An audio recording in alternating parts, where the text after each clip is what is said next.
Anti-Semitism in Australia has reached boiling point. With the Jewish community once more the target in a display of anti-Semitic violence. Clearly anti-Semitic. Anti-Semitic attacks in Sydney. For the past year, Sydney-siders have witnessed a terrifying surge of anti-Semitic hate wreak havoc across New South Wales. A Jewish childcare centre firebombed, synagogues defaced, cars tagged with swastikas, a caravan loaded with explosives with a threatening note referencing the Great Synagogue. And who could forget the fiery protesters who marched beside the Sydney Opera House chanting "Gas the Jews" only 2 days after October 7th. It's been labelled a national emergency to the extent that even Rabbi Shmuley has arrived down under for an emergency crisis tour, warning Jewish Australians of the impending danger. I mean, the situation is incredibly dire that the Prime Minister has convened a national cabinet to address the situation, assigned a task force, and most notably witnessed revolutionary laws passed through Parliament at lightning speed to quash anti-Semitism once and for all. And yet behind it all is a lie so big and so confronting that it stretches over into foreign countries, weaves through underworld criminal networks, and sits on the table of Australia's most powerful politicians. Today, OnePath Network is going to expose the truth behind the so-called wave of anti-Semitism and pull back the curtain on what they don't want you to see. Following the wave of anti-Semitism that rocked New South Wales in late 2024, new laws were quickly enacted, and by February 2025, an entire string of laws were passed through Parliament to regulate protests and restrict certain forms of speech. The new laws carried hefty punishments, including prison sentences and exorbitant penalties. It was a heavy-handed response, and civil liberties groups raised the alarm, warning the laws went too far and overrode our core democratic rights, restricting peaceful protests and blurring the lines between hate speech and political expression. Meanwhile, in the same month, 39 Australian universities simultaneously adopted a new sweeping definition of anti-Semitism to also include criticisms of Zionism and even tropes and stereotypes against the Israeli state. Again, this was met with heavy criticism for potentially threatening academic freedom and preventing legitimate criticism of Israel. It was a huge move, yet amidst a climate of anti-Semitism and the rise of hate crimes plaguing the city, it was deemed necessary. But amidst it all, there was one glaring problem. It was all fake. The Jewish childcare centre firebombing, the swastikas on cars, the graffiti on synagogues, the explosive-laden caravan, it was all a sham, and the lie came crumbling down. The entire saga and string of attacks were nothing more than the doings of an underworld, organised crime network, trying to mislead the police and manipulate government resources. It had absolutely nothing to do with anti-Semitism. There was no ideological motive, no political agenda, nothing. It's been revealed the whole thing was one big hoax. It was all an elaborate setup. With the New South Wales police coming out themselves admitting there was no evidence to suggest these individuals had any ideological motivations. It was no different to the doctored "Gas the Jews" slogan from October 2023 at the Opera House that was proven to be completely manipulated and fueled by pro-Israeli mouthpieces. As a result of that examination, the expert has concluded with overwhelming certainty that the phrase chanted during that protest, as recorded on the audio and visual files, was "Where's the Jews?"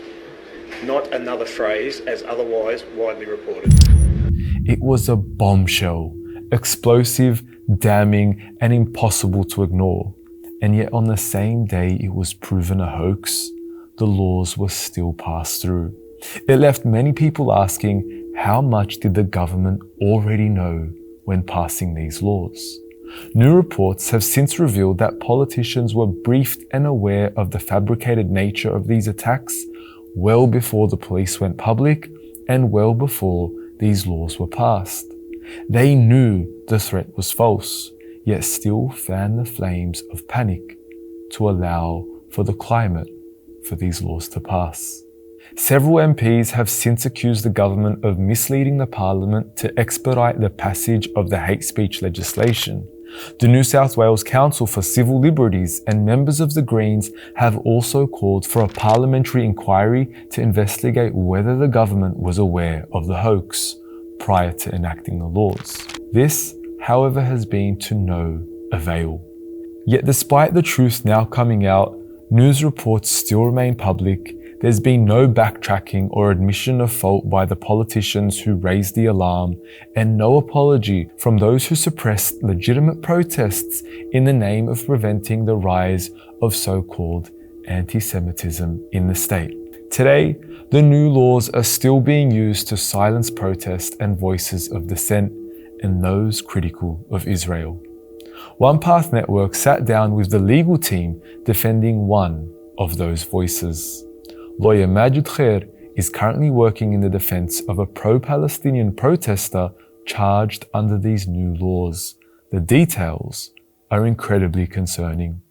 In October 2024 in Hyde Park, Sydney, 2 individuals were charged for the public display of Nazi symbols on posters criticizing Israel. One of those individuals had plastered an A4 sign onto a bin depicting the Israeli flag infused with the Nazi flag, with the bold headline, "The irony of becoming what you once hated."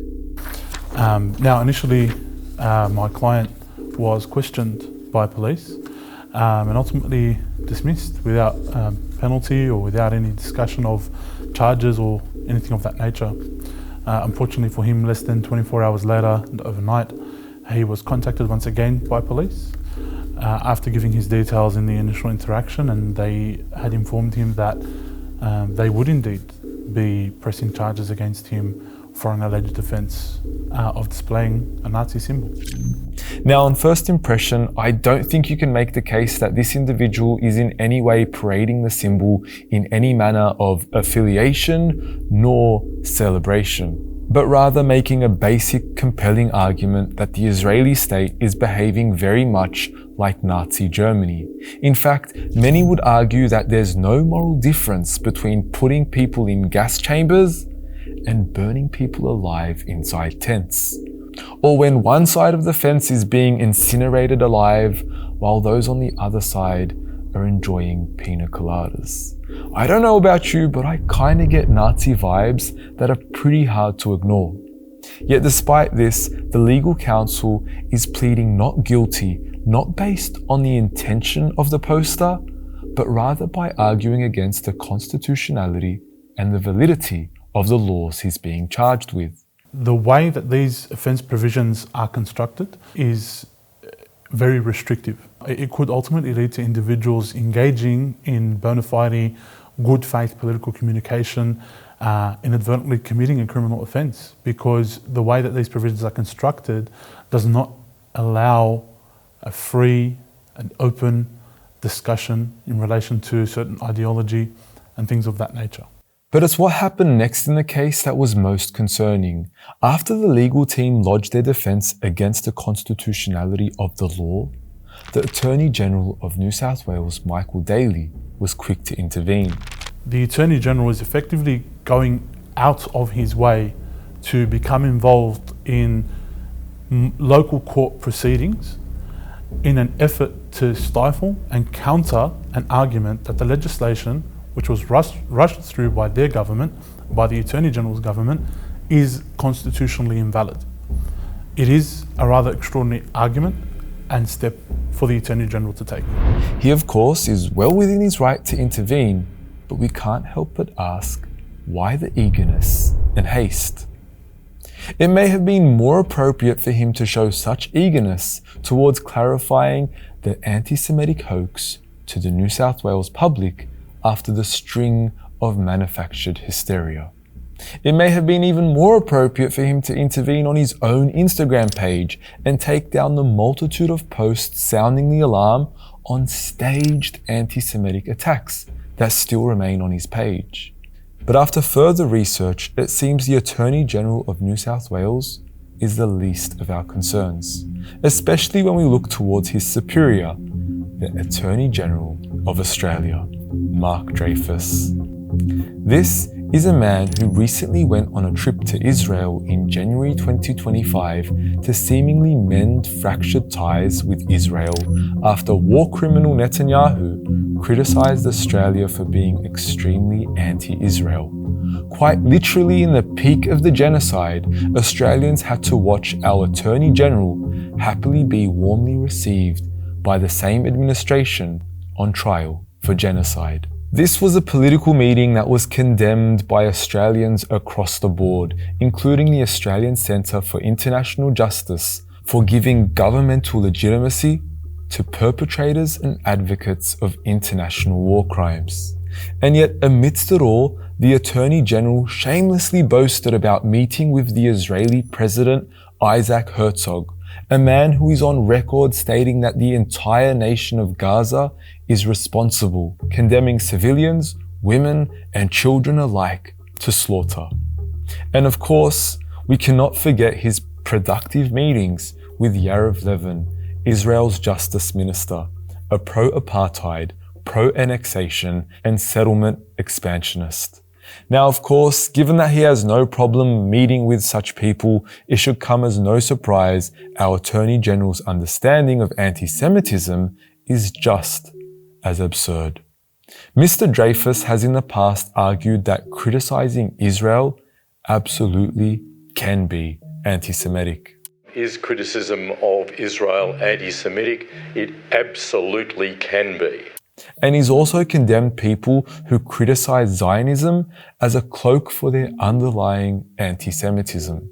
You see, this is exactly where the problem lies, when people as influential and powerful as Dreyfus try to exploit anti-Semitism as a protective shield for Israeli occupation, Zionism, ethno-supremacy, and apartheid. Dreyfus has even went further to explain how deeply painful it is to him as a descendant of Holocaust survivors to hear critics of Zionism question him as to why he supports genocide. Well, maybe it wouldn't be so painful if Mr. Dreyfus actually took the moment to acknowledge the suffering and mass slaughter Zionist ideology has inflicted upon the people of Gaza, the 50,000 plus innocent civilians killed by Zionist bombs, and the hundreds of thousands displaced by its racist doctrine of apartheid. So, in closing, we realize that anti-Semitism, a word that was once synonymous with a righteous cause, is now a weapon to silence dissent and criticism of a genocidal force, a shield to protect Zionist lobbies and genocidal mouthpieces. The fake anti-Semitism crisis in New South Wales gave politicians the perfect opportunity to drive through laws, not to protect communities, but rather to protect powerful nations, to protect apartheid, and to protect a regime facing charges of genocide. In a few years from now, when we look back at the genocide that was in Gaza, we will remember those who allowed it to happen, those who wrote laws to silence voices screaming for help in their most dire moments, those who manufactured fear and exploited the suffering of a people to distract us from the slaughter of another. And above all, we will remember those who weaponized anti-Semitism as a shield for genocide. We will never forget.